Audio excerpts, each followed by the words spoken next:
आवश्यकता नहीं है। निमाई पंडित, तुम ये ऐसा कैसे बोल सकते हो? तुम्हें डर नहीं लगता?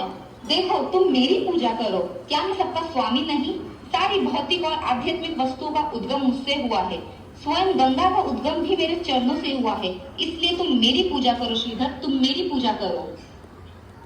तुम मेरी पूजा करो श्रीधर, तुम मेरी पूजा करो। तुम मेरी पूजा करो श्रीधर, तुम मेरी पूजा करो। श्रीवास आंगन में श्री चैतन्य महाप्रभु ने अपनी अद्भुत महाप्रकाश लीला प्रकट की। उस समय सभी भक्त प्रभु के दिव्य ऐश्वर्य का दर्शन कर रहे थे।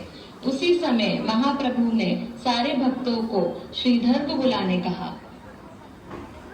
श्रीधर, श्रीधर, जल्दी आओ, निमाई पंडित तुम्हें बुला रहे हैं। जैसे ही श्रीधर ने सुना कि निमाई पंडित उन्हें बुला रहे हैं, प्रेम के आवेश में वे तुरंत भूमि पर गिर पड़े और मूर्छित हो गए।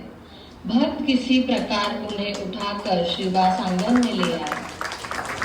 जब श्रीधर ने महाप्रभु को देखा तो उन्होंने अद्भुत दृश्य देखा। देवी लक्ष्मी प्रभु की सेवा कर रही थी। ब्रह्मा और शिव प्रभु की स्तुति कर रहे थे। अनंत देव अपने फनों से प्रभु के ऊपर छत्र धारण किए हुए थे। नारद और महान ऋषि प्रभु का कीर्तन कर रहे थे।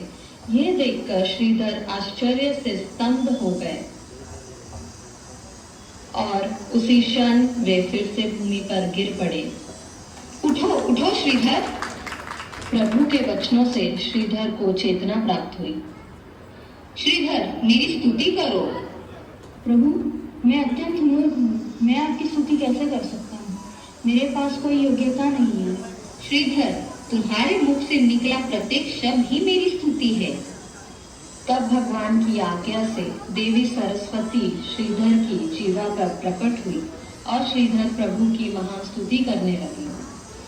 जय जय महाप्रभु, हे विश्वंभर, हे नवद्वीप के स्वामी, हे अनंत ब्रह्मांडों के नाथ, हे माता सची के पवित्र गर्भ से प्रकट हुए प्रभु।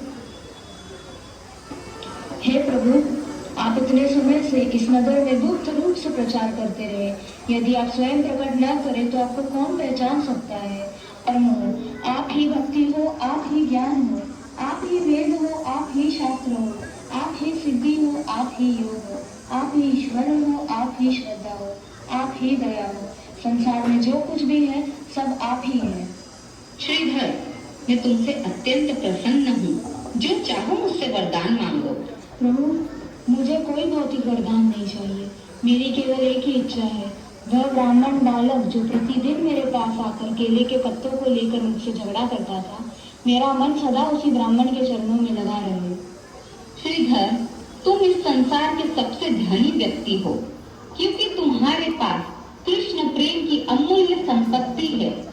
प्रभु, मेरा मन सदैव आपके नाम का जप करते रहे और कभी भी आपकी भक्ति से विचलित न हो।